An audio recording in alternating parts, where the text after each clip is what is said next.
Hello， 大家好。上期用咗半粒嘅芋頭煮咗魚頭顱，剩翻嘅半粒今日就打算煮全素版嘅佛缽飄香宮保杏鮑菇丁。準備400g嘅芋頭，將佢切塊，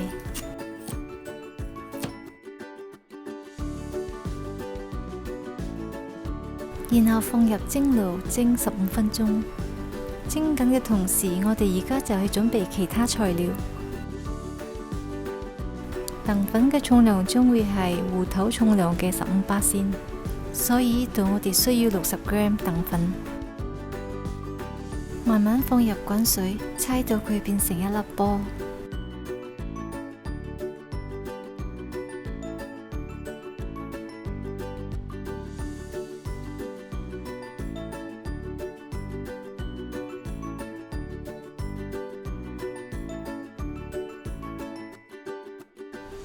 至於白油重量會係芋頭重量嘅10%，即時會係大概40g。白油放得太多又好難定型，放得太少食起身又好蟹，所以佢哋份量都要啱啱好。15分鐘咗，我哋先去 check 個芋頭，用即叉篤下佢，可以篤穿嘅話就為之 OK 噶啦。俾佢攤凍啲，然後用個壓碎器壓爛佢。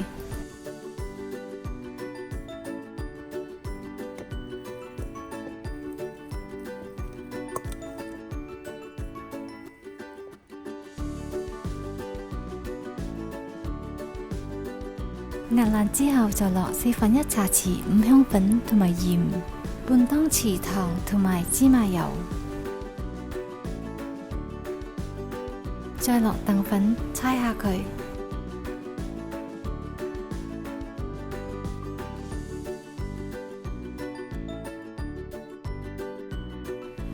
最後落埋個白油，猜勻佢，猜到佢變成團。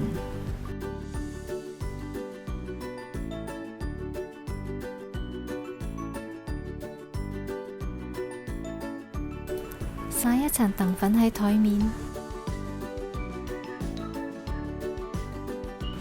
然後將佢整成一個圈，芋泥圈嘅高度最好喺2.5到3寸之間。整完之後就放入冰格雪佢1個鐘。放入冰格嘅原因係俾佢定型，定型咗嘅芋泥圈就比較容易落去炸。俾佢雪下先，我哋而家就去準備宮保杏鮑菇丁嘅材料同埋調味料。4條杏鮑菇用滾刀嘅切法，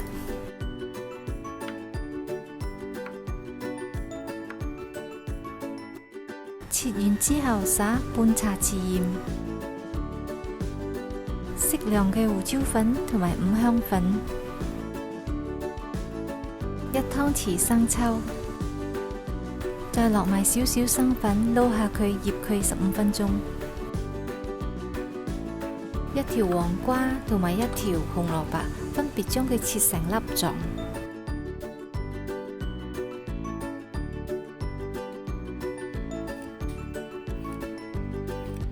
3條乾辣椒，剪大概1寸長。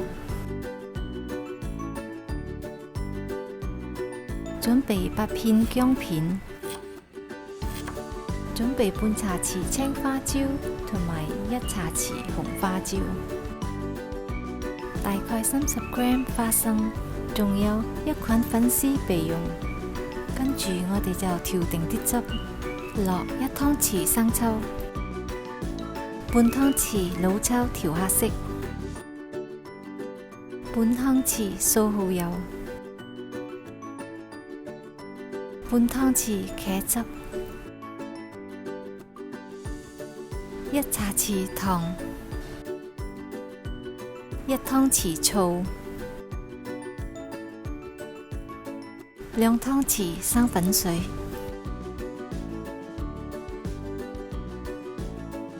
最後我會放少少香菇粒調味料，如果冇嘅話唔放都得。準備一煲熱油，炸芋泥圈嘅油最緊要係要夠熱，大概180度到185之間嘅熱度。喺雪櫃攞返個芋泥出嚟，睇雪咗之後真係比較容易拎㗎。其實油最好係可以冚過成個芋泥。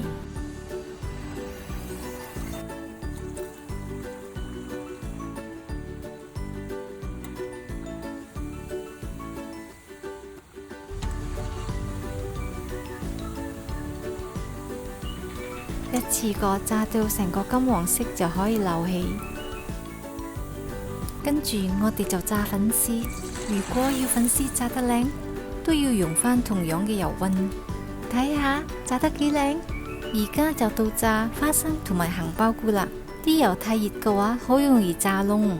我會攤凍少少先至炸。分別放埋個花生同埋杏鮑菇落去炸到金黃色為止，然後漏起。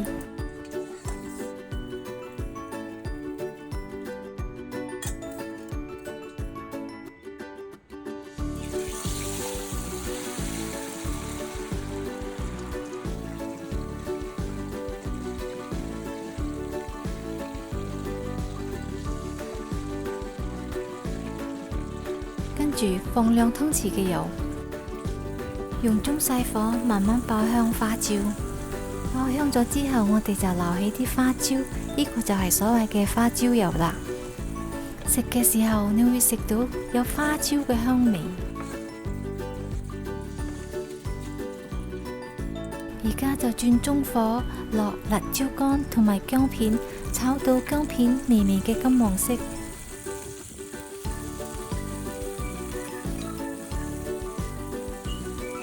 就可以落紅蘿蔔同埋個黃瓜落去炒，大概1分鐘。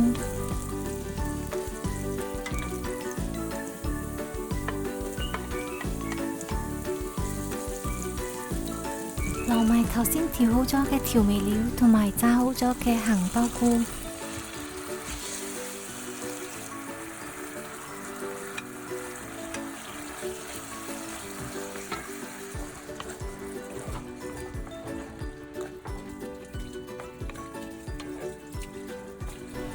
炒到佢收細汁，落埋個花生就即刻熄火，就完成啦。落完個花生就唔好再繼續炒，如果唔係就唔脆噶啦。如果中意比較多汁，建議喺醬汁嗰度加多少少水。呢個就係我今日嘅分享。如果中意我嘅條片，就幫我分享、留言、點讚、訂閱。我們下期再見，拜拜。